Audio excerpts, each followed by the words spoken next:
G'day, good morning.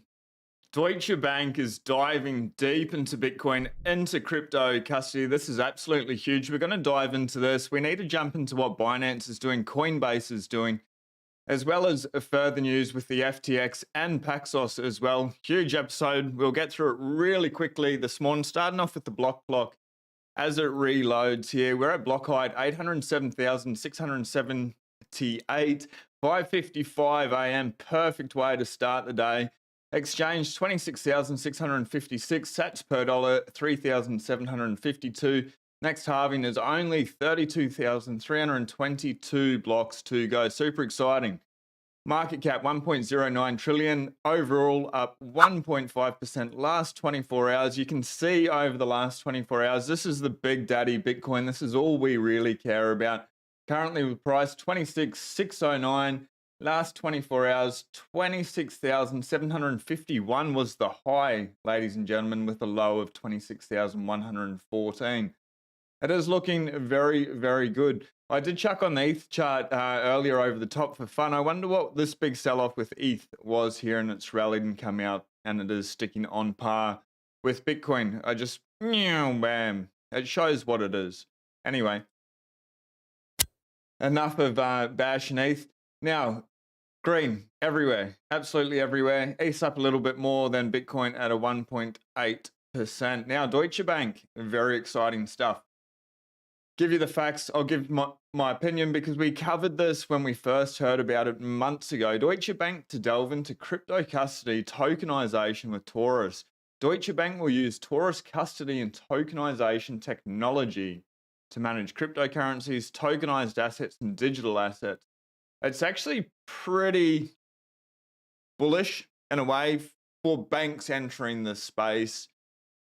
Because if the banks are entering, the regulation is there. With regulation, institutional players come in, but also the general public, they see it as easier, as safer. So we'll dive into what they're doing. So they're working with Taurus, a Swiss startup specializing in cryptocurrency safekeeping to establish digital asset custody and tokenization services, the company said on Thursday.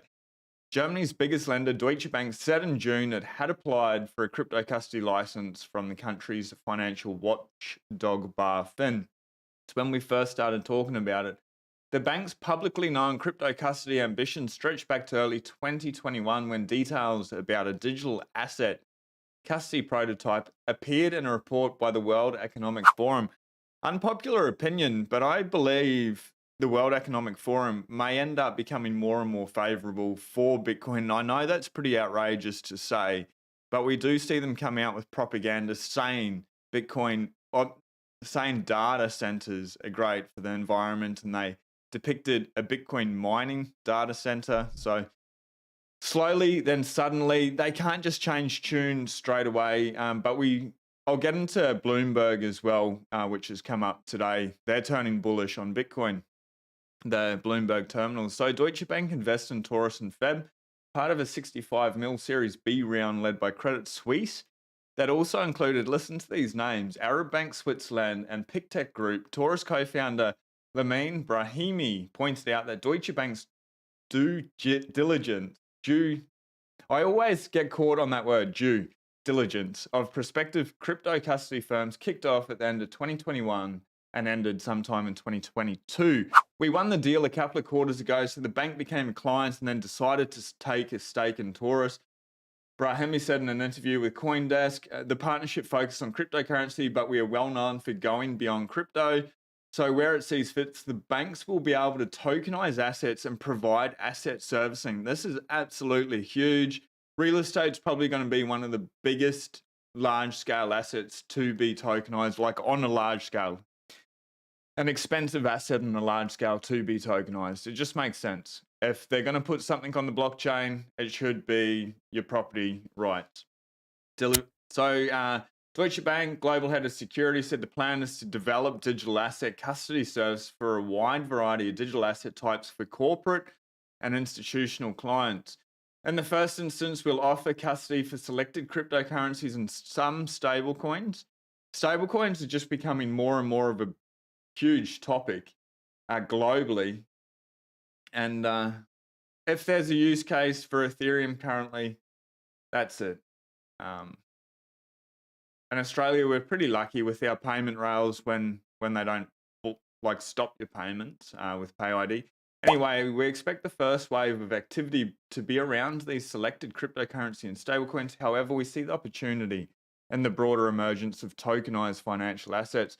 That's pretty exciting. Deutsche Bank is absolutely huge for them to be selling Bitcoin crypto. They didn't say Bitcoin specifically. They said cryptocurrency. I'm sure it will be Bitcoin. The bull run after the halving is heating up to be in a very, very exciting time. There's so much stuff happening all at once, it seems. Now, on the one hand, Deutsche Bank adopting crypto, digital assets. Now, Binance has been over Twitter lately. They had some problems with their futures contracts the other day, I believe, and now they've laid off 1/3 of their workforce.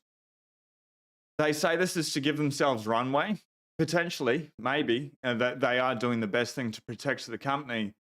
But what's happening with Binance behind the scenes? All I want to say is if you hold your coins on an exchange, any exchange, whether it's Binance or not, just get them off there. That's easy. That's easy. Like that's the only way that you can really protect yourself. There's no real reason to leave them on there. And if you are, like if you want to leave them on there, I'd like to know the reasoning behind that. If you want to say that in the comments below. Just doesn't make any sense. We've seen so many places blow up. We are going to get into FTX as well, which is ongoing. The company says its action give it 7 years of financial runway. Binance US CEO Brian Schroeder left the crypto exchange and the company has eliminated 1/3 of its workforce, according to a spokesperson. Tough year for crypto exchanges in the US, with Binance.US feeling particular pressure. The SEC sued the company in June for allegedly violating securities laws.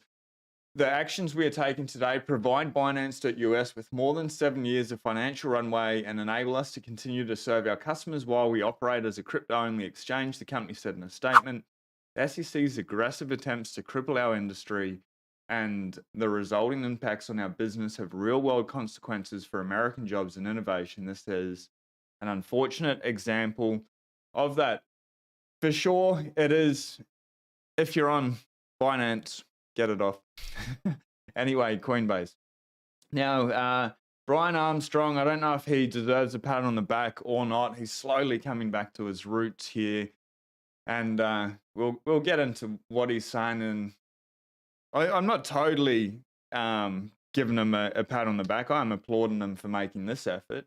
He needs to come back, though, and he needs to focus more on Bitcoin anyway, regardless of my opinion. The Coinbase CEO confirms exchange will support Lightning, which dramatically speeds up Bitcoin payments. CEO Brian Armstrong says the crypto exchange will indeed add support for the Lightning Network, one of the biggest endorsements yet for the blockchain that makes Bitcoin a more realistic option for payments by dramatically speeding up transactions. Centralized exchange, I just bagged out Binance. Am I for Coinbase? Absolutely not. Not in the slightest. They do have 100 million users, though. So while people are being ignorant, maybe is the only way that I can understand why they're still holding it on there, unless it's a small amount. I understand like a real small amount. I do that. But your main stack, you don't want to hold on there. But with them implementing Lightning, it's a layer 2 blockchain associated with the Bitcoin network. Bitcoin transactions can be offloaded there for more efficient and much faster processing, a prerequisite if Bitcoin has a shot at eventually becoming a common method of payment. This is what Cathie Wood had to say. Bitcoin is the world's digital monetary system and Lightning is Bitcoin's payment layer.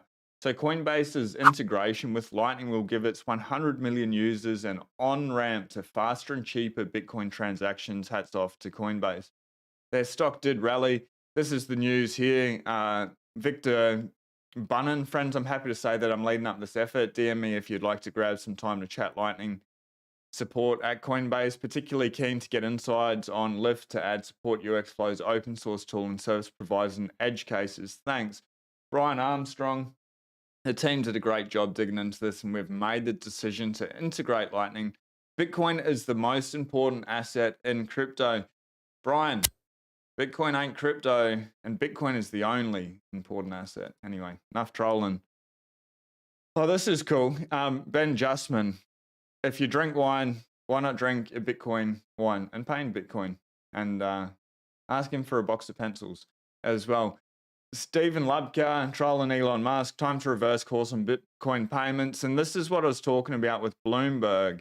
The Bitcoin energy narrative is flipping a new note out this morning. The Bloomberg terminal looks at the rapid rise of sustainable energy sources from Bitcoin mining. Check out this. Bloomberg Intelligence. The Bitcoin mining industry is emerging as a player in the drive towards decarbonization. The industry faces accusations that heavy energy use in mining the cryptocurrency make its carbon footprint unsustainable, but improved data visibly contradicts this claim. Wow, huge. It's on the bullish terminal, ladies and gentlemen. That is massive. That is absolutely massive. That's huge. That is going to... It's like shockwaves before the big fact. That's the way that I'm seeing all these little things lately, all the ETF filings. Franklin Templeton the other day, that's huge. We haven't touched on that. They've only got 1.5 trillion of assets under management, I believe, but very well respected. And they're putting out a Bitcoin spot ETF. It just keeps getting better and better and better. And ETF's good with Bitcoin's ethos. Yes and no. They should bring people into the space. Some people are going to get educated. They're going to take self-custody and buy real Bitcoin. Other people won't. So it's going to benefit people that buy the ETF. It's going to benefit real Bitcoin holders, probably benefit them in the short term as well. But it will bring some of those people over to hold real Bitcoin as well. And I urge everyone to hold real Bitcoin, not the ETF. But it is an on-ramp for a lot of people, and it's going to create a lot of awareness. Talking about awareness, FTX. This is quite interesting. The other day we talked about however much it was, 3.4 bill, I believe they have to sell in total. So they have 1.16 billion in Solana and 560 million in Bitcoin. They've been given permission to sell it, but it's pretty interesting. So lawyers, they've submitted a filing asking for permission to sell, stake, and hedge its crypto holdings in order to pay back creditors. All everyone's talking about is the word sell, nothing about staking and hedging. It'd be very interesting to see what they actually do. If they just intended to sell it, offload it, they would have just had sell. But because they've put stake and hedge in there, there'll be a reason. Crypto exchange FTX can sell and invest its crypto holdings to pay back creditors, a judge in the US bankruptcy court for the District of Delaware ruled Wednesday. When they say hedge, I wonder if that's just invested in the typical sense, because maybe it makes sense for them to buy a leverage play with Bitcoin miners or just hold on to the Bitcoin and hedge it for after the halving. Anyway, who knows? Sunrise is happening below FYI. Now, getting on to Paxos, because it's important to see the sun every day. It's happening outside right now. We'll get there shortly. Brendan, good to see you, brother. I'll respond in a tick. Crypto miners debate 500K Bitcoin fee refund to Paxos for Fat Fingers error. Absolutely hilarious. $500,000 for like a $2,000 transaction. I'm not sure of the resolution on this, but I found it pretty entertaining, and it's a good lesson here as well. That's why I've brought it up today. Ultimately, miners can choose to return large fees out of goodwill, even though they do not have any obligation to do so. Bitcoin miners are pondering the refund of a hefty 500K Bitcoin fee paid by crypto service company Paxos for a mere 2K Bitcoin transaction due to a bug. That's pretty scary. Another reason to get off centralized exchanges. Paxos transaction was picked up by mining company Stake.fish, which uses its computing resources to mine and stake several networks. Stake.fish founder Chan Wang said in an X post earlier this week that whoever was behind the transaction had 3 days to claim the transaction and likely receive a refund. Likely receive a refund, not definitely receive a refund. Paxos runs a crypto exchange, issues its own USDP stablecoins, making it one of the most sophisticated players in the industry, and they stuffed up. Last Sunday, however, an apparent bug in the corporate operations side of the business led to a network fee of 20 Bitcoins. When this happened, I'll finish reading this and then I'll jump in. Worth just over 515,000 at the time to send just 0.7 Bitcoin. Paxos said in an email to news outlets. Fees usually range $5 to $20. So just commenting on this really quickly, my first comment on Twitter was, do they not have processes and procedures in place to be able to prevent things like that? That seems a little bit strange that for a $2,000 transaction, $500,000 worth of Bitcoin can just be sent out of the exchange. They say it's a bug, but I wonder if it's human error or not, and I wonder if we'll actually know the facts behind it. I was annoyed and regretted. So this is the guy, Wang, saying I was annoyed and regretted agreeing to refund that 20 Bitcoin. Of course, Wang said, especially when I saw the person claiming it kept saying EST instead of EDT UTC. Last time a Zcash guy did that, I blocked his entire company. Guy's a little bit testy. An X poll under Wang's post seemed to gather community sentiment for the eventual decision. It's pretty funny. We'll bring it up. These numbers changed a little bit. Nearly 1,700 voters as of Asian afternoon hours. 37 felt the fees should be distributed minus. 27% felt it should be returned to Paxos. 21 voted on freezing the Bitcoin, while the remaining favored a 50% split between miners and Paxos. Bringing it up here, I went 50-50. That's what I think. I teach them a big lesson. You know, it's still $250,000, and so they're not getting off scot-free. But within Bitcoin, I feel like a rising tide lifts all ships with each other. We are here for each other, this revolution together. That's my thoughts. The least likely or the least popular opinion, and I'm fine to go against the grain, ladies and gentlemen, but distribute it to the miners is probably what's happened. Steve here, though, no refunds, Chun, hard lessons only. And then Nick Carter chiming in, I never said EDT in my life. Frankly, I doubt the existence of EDT entirely. It's always EST in my mind. I've only used EST, liaising back and forth with people. If someone can explain the difference below, would be good. Now, Brendan, good morning. Elon acts as though Bitcoin snubbed him at a party or something, like he's jealous or he has a chip. Yeah, I wonder, imagine, and this is like tinfoil hat time, let's put it on. Imagine if Elon Musk created Bitcoin and he just needs to do this to be able to distance himself, and they're really building in the background. Anyway, I know that's hopium and most likely not the case. I actually think Adam Back is the creator behind Bitcoin. So it's just rubbish speculation. We'll race through this really quickly. Bitcoin price targets 27K as Bitcoin bulls shrug at PPI. Inflation surprise. Bitcoin gets a fresh boost from market calm over Fed interest rate policy as Bitcoin traders eye further gains. Very low liquidity in the market, ladies and gentlemen. It is going to be choppy as well. September is still a very bad month in general. So just because we're up today does not mean we'll be down tomorrow.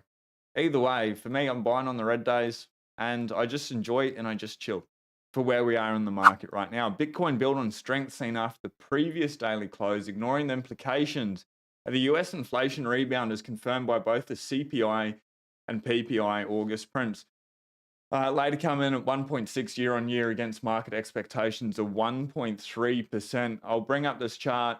It hasn't changed at all. So it's still 97%. I think it dropped as low as 96% the other day. Yeah, one day 96%, 1 week 92. 97% chance that we're not raising interest rates, which is good. If they do, the markets are not going to look good at all. And you can see here as well, 5 days, 21 hours, 45 minutes and 25, 24, 23 seconds away for that. This is their 10th consecutive rate highs.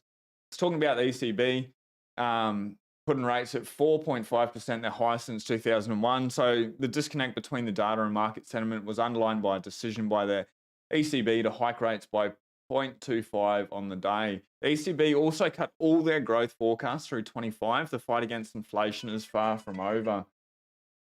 That's a pretty scary statement. Higher for longer. They have been saying that, and Jerome Powell lately has been doing a lot of what he's saying, which is pretty surprising.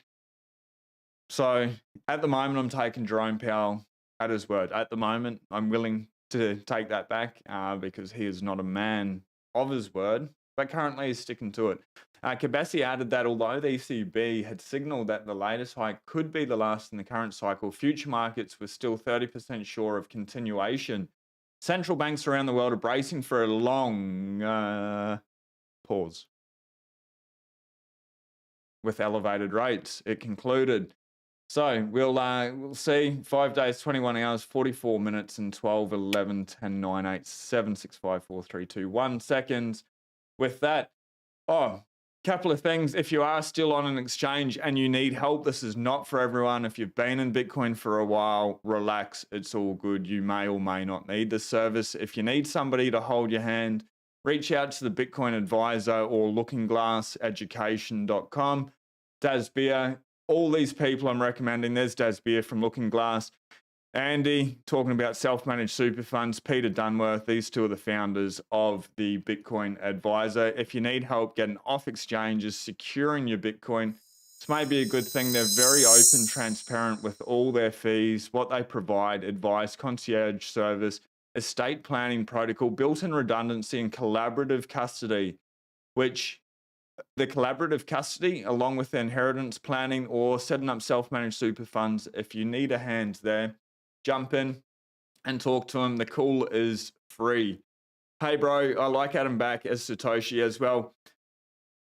Brendan, I don't know if everyone watching as well, but did you see that video with Knut and Adam back? Wow. If you want a good video with Adam back, absolutely amazing. It came out about 3 days ago. Really, really great conversation. Enjoy it. Good show, dude. You sound like the guy from Submission Radio.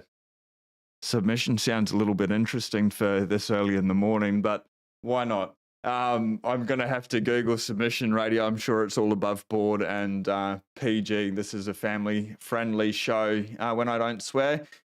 And I only swear when I get excited, and it's a beautiful fucking day. So have a very lovely day. We'll see you on the next video. Be blessed. Peace. And thanks very much, ladies and gentlemen, for tuning in. And we're not